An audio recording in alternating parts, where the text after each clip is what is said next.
Assalamualaikum warahmatullahi wabarakatuh. Sahabat, salam Motivatras. Jumpa kembali di channel kebanggaan kita semua, Gunanto Motivatras. Pada kali ini, saya ingin sedikit sharing diskusi terkait tentang alat peraga ya, konsep alat peraga. Ada satu pertanyaan menarik yang perlu kita cermati bersama ya. Kalau ada pertanyaan, mengapa pembelajaran selalu harus menggunakan alat peraga? Siapapun Anda, guru atau motivator atau trainer atau apapun, mengapa harus menggunakan alat peraga? Nah, satu hal menarik adalah tahapan 3 dimensi ya, tahapan 3 dimensi. Mulai dari tahapan 3 dimensi yaitu menggunakan alat peraga langsung ya, alat peraga langsung, benda nyata ya yang ada di sekitar anak-anak. Jadi syarat alat peraga yang perlu dipahami bersama adalah alat peraga itu satu sifatnya familiar, yaitu anak kenal, kita nggak perlu menjelaskan, anak itu sudah kenal bahwa itu benda yang sering dijumpai sehari-hari, sehingga pada saat menggunakan alat peraga itu anak-anak nggak bertanya apakah ini apakah itu yang pertama. Yang kedua, harus aman ya, harus aman, nyaman dan tidak membahayakan anak-anak ya, pada saat diakses tidak membahayakan anak. Kemudian yang ketiga adalah ergonomis, mudah dijangkau, ketersediaannya cukup. Jadi pada saat jumlah audien kita, jumlah murid kita banyak, maka alat peraga yang disediakan juga banyak. Itu yang lebih bagus. Nah,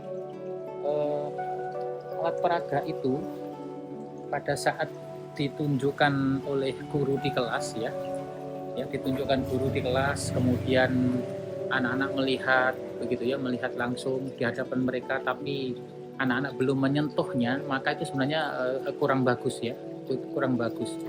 Kenapa anak-anak baru melihat saja? Nah, kebanyakan dari kita biasanya kita sudah berhenti pada saat menggunakan alat peraga itu. Alat peraga kita tunjukkan di hadapan murid yang penting melihat alat peraga yang kita bawa begitu.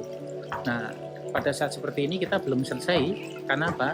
Pada saat kita menunjukkan alat peraga kepada murid apapun ya, misalnya kita mau belajar tentang daun ya, tentang daun, kita ambil daun ini gitu, kemudian kita potong, kemudian kita tunjukkan ke anak, misalnya kita akan belajar tentang tulang daun gitu ya. Nah, kita ambil, kita tunjukkan seperti ini anak-anak, ini adalah daun, jenis tulangnya adalah tulang menyirip begitu ya. Itu kan baru dijelaskan oleh guru dan alat peraganya dipegang guru. Nah, pada saat ini adalah pembelajarannya kurang bagus ya desainnya. Kenapa? Karena alat peraganya masih dipegang guru dan alat indera yang dipakai murid untuk mempelajari adalah baru satu, yaitu indera penglihatan. Padahal Allah SWT, Tuhan yang Maha Kuasa, menciptakan manusia itu belajar dari 5 indera. Maka yang paling baik adalah alat peraga yang akan dipakai itu harusnya juga dipegang oleh murid, dirasakan, diraba, dilihat, dicium, didengar. Jadi intinya seluruh alat indera yang ada pada diri anak itu digunakan untuk mengakses alat peraga itu. Jadi di sini kelebihan mengapa alat peraga harus disiapkan. Nah, apabila di antara Bapak Ibu mengajar kemudian tidak menggunakan alat peraga atau alat peraganya hanya ditunjukkan saja, maka hasilnya pasti tidak maksimal ya, tidak maksimal. Maka ini perlu ditinjau ulang ya, Itu yang pertama ya. Yang pertama, alat peraganya selain dilihat harus diberikan kepada anak supaya anak mengakses dengan 5 alat inderanya. Yang kedua, alat peraga itu berfungsi untuk mendatangkan rasa ingin tahu.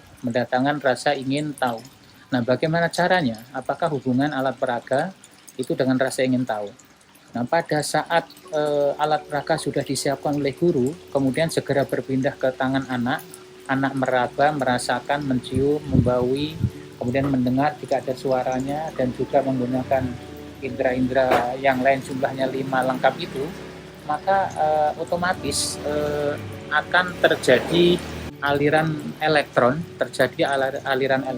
dari ujung jari anak menuju ke otak.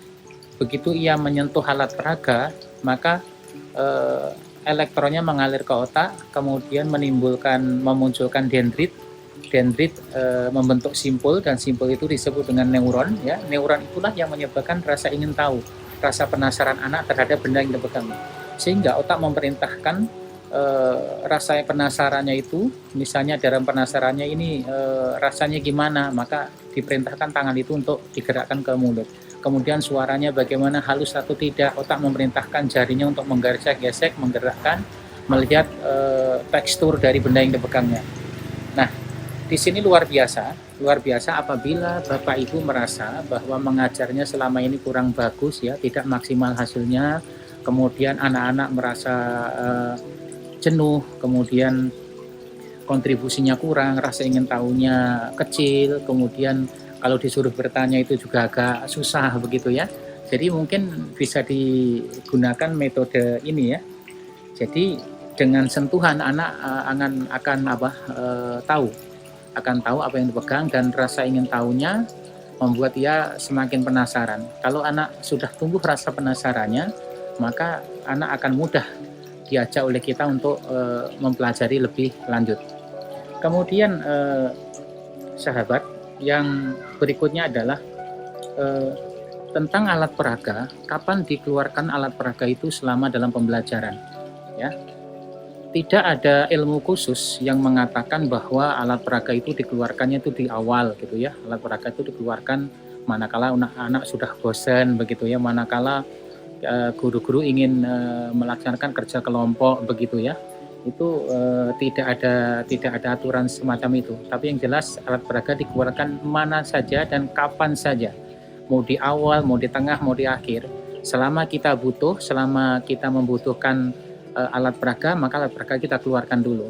Namun ada strategi khusus yang bisa dilakukan oleh para guru pada saat masuk ke kelas. Kurangi memegang buku dan perbanyak memegang alat peraga yang akan dipakai ya, yang akan dipakai begitu, sehingga anak-anak pada saat masuk pun sudah merasa tertarik karena gurunya tidak memegang buku, yang notabene buku itu memberi kontribusi rasa takut, rasa beban begitu, yang dibawa sekarang malah alat peraganya begitu ya. Ini menarik. Kemudian jumlah alat peraganya juga harus banyak. Artinya banyak itu kalau konsepnya menggunakan kerja kelompok, maka sesuai dengan jumlah kelompok yang akan dibentuk.